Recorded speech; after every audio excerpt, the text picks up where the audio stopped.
Hello guys, gagawa tayo ng biko. Ngayon maggagawa muna tayo ng latik. Meron akong isang kana, coconut milk. At maglagay tayo guys ng mga 2 cups of brown sugar. Tunawin lang natin siya guys. Yung sinain ko pala guys na malagkit na rice is 2 cups lang yon.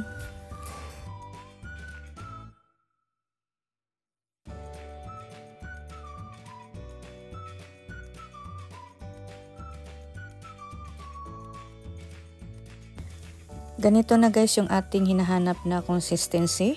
Ngayon magtabi lang tayo guys na mga 1 cup or 2 cups of latik para mamaya i-toppings natin.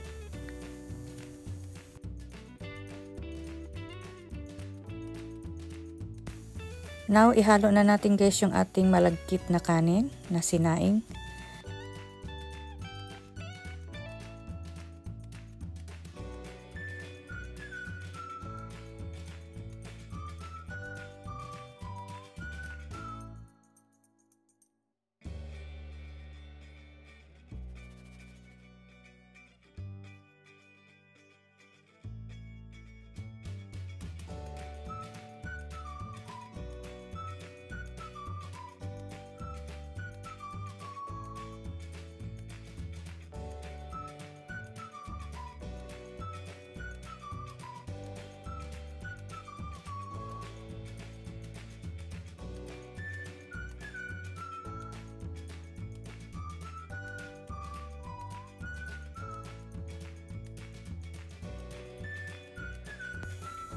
Isasalin na natin guys sa ating pan.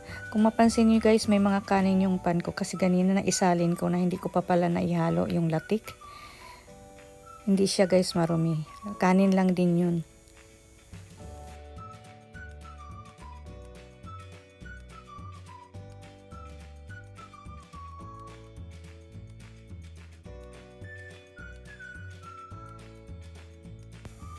Ngayon guys, ipa-flatten lang natin siya.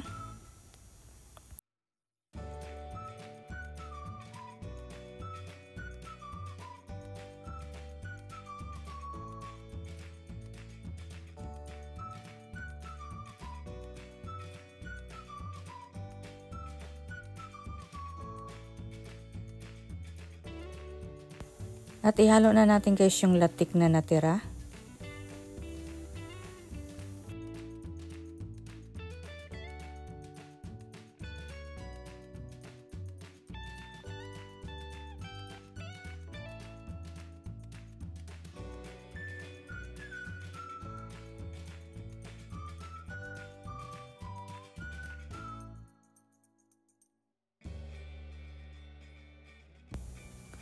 Ipibake lang natin to guys ng mga 25 minutes.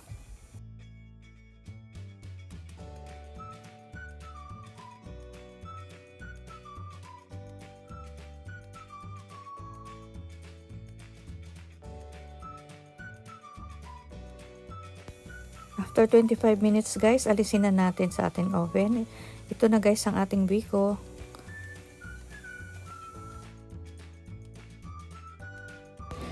Palamigin muna natin to guys bago natin i-slice.